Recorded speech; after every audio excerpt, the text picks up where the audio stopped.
जय जगन्नाथ मु सोनी आपको स्वागत करुच्ची Soni kitchen and blog channel को आशा करुच्ची जगन्नाथ कृपार आपण मैंने समस्ते भल थे जो था भल था सुरक्षित था वीडियो को फास्ट टू लास्ट जाए देखुए जब पसंद आसला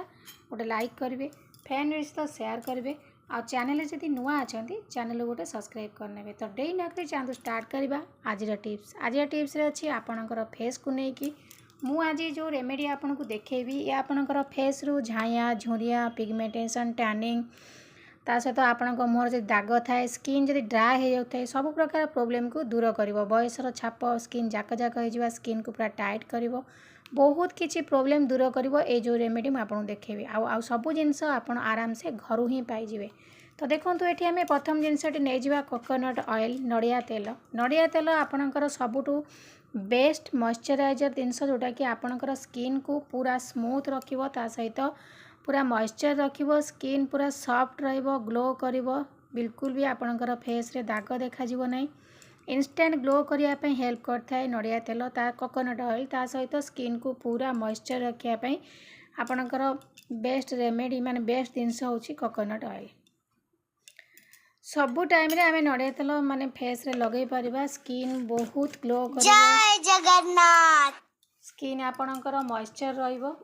तो देखो ये मुझे गली 7 ରୁ 8 बिंदा कोकोनट ऑयल तापर चलते ये आम नेक्स्ट जिनस नहीं जोटा कि आपणकर फेस को पूरा इंस्टेंट ग्लो कर दाग दूर कर स्किन गोटे नुआ चमक आनीदेव तापर आम जो जिनस व्यवहार करवा। तो देखो ये अल्प नहीं जाऊँगी मु टर्मेरिक पाउडर बेसी नेबेनी जस्ट मु टिके नौ देखिपे आप 1 पिंच भली टर्मेरिक पाउडर ये आमको बेसी दरकार हेनी अल्प नवा। तो टर्मेरिक पाउडर आपणकर टर्मेरिक पाउडर आपणकर aunty inflammatory and aunty oxidant property अच्छी जोटा कि आपणकर आंटी बैक्टीरियल प्रॉपर्टी अच्छी जोटा कि आपणकर स्किन नो बैक्टीरिया को मारिबो स्किन इन्फेक्शन को दूर करिवो ता सहित आपणकर स्किन ने आक्ने दूर करिवो पिगमेंटेशन हाइपर पिगमेंटेशन को दूर करिवो स्किन को ब्राइट करने पे हेल्प करे टर्मेरिक पाउडर नेचुरल रेमेडी मु आपन को देखौची जोटा कि आपण सबुदिन राति बेला शोला बेलू व्यवहार करेंगे आपणकर फेस रे कौन साइड इफेक्ट नहीं बहुत बढ़िया रिजल्ट आपड़ पाइबे। तो देखो तापर ये आम आउ गए जिनस आड करनवा वीडियो को बिल्कुल भी स्किप करंतुनी स्किप कले जानीपारे आउ कौन जिनस आम आड करवा। तो तापर देखो ये मुझे एलोवेरा जेल आपण पाखे जदि एलोवेरा प्लांट थाए आपण बाड़ी तर आपण नहीं पारे नहीं तो मार्केट में मिलवा एलोवेरा जेल आपण नहीं पारे। घी कुआरी एलोवेरा जेल आपणकर विटामिन ए सी एंड ई अच्छी मिनरल्स अच्छी जिंक एंड मैग्नेशियम अच्छी आपणकर फेस को मॉइस्चर भली रखिबो स्किन को पूरा स्मूथ रखिबो स्किन को माने टैनिंग दूर करिबो पिगमेंटेशन हाइपर पिगमेंटेशन झाइया सब प्रकार प्रॉब्लम को दूर करिबो स्किन को ग्लो करिया पे हेल्प करिबो एलोवेरा जेल। देखो लिखाई स्किन केयर जेल स्किन को पूरा माने डेली मॉइस्चर तो आपणकर स्किन को पूरा ग्लो करने साहाय्य करिवो एलोवेरा जेल आपन जदि बाड़ी रे प्लांट माने अच्छी ताकू मध्य आनिकी तार रस मध्य आपन नहीं पारिबे। तो ये आम नहीं जावा एलोवेरा जेल तो जेतिकी आपणकर फेस को दरकार अच्छी जड़े लगेवाई आपन सेतिकी एठी व्यवहार करनेबे। तो ये भाव में आप एलोवेरा प्लांट आनिकी ताकू मध्य रस काढ़ी नहीं पारे। तो 3टा जाक जिनस को ये भल से मिसई नेउची देखो मिसई नहीं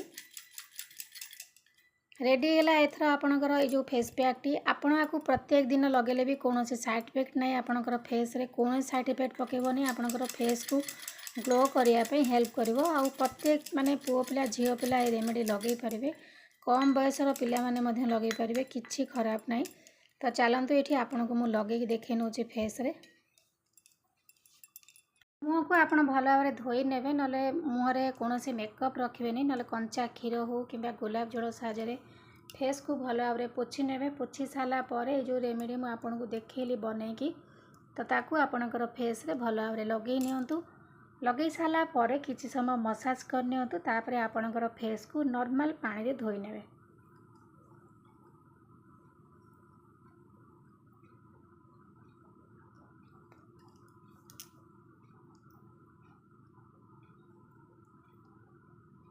आखि तल जदि कला पड़ जाइए कि आपणकर स्किन जाक जाक हो जाइए देखिए पूरा दूर हो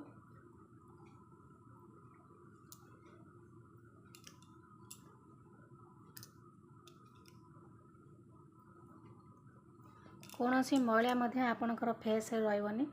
एठी हम जो कोकोनट ऑयल नहीं सी आपणकर स्किन को बहुत सुंदर ग्लो करिवो आउ मॉइस्चर रखिवो।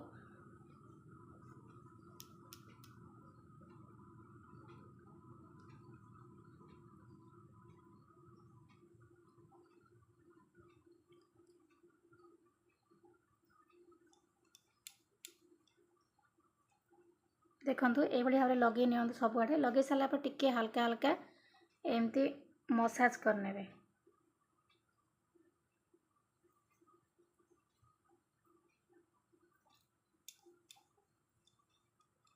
हाथ और पाद लगे पारे आपण हाथ और पाद जदि टैनिंग पड़ जाइए कला पड़ जाऊँ तो हाथ और पाद लगे पारे।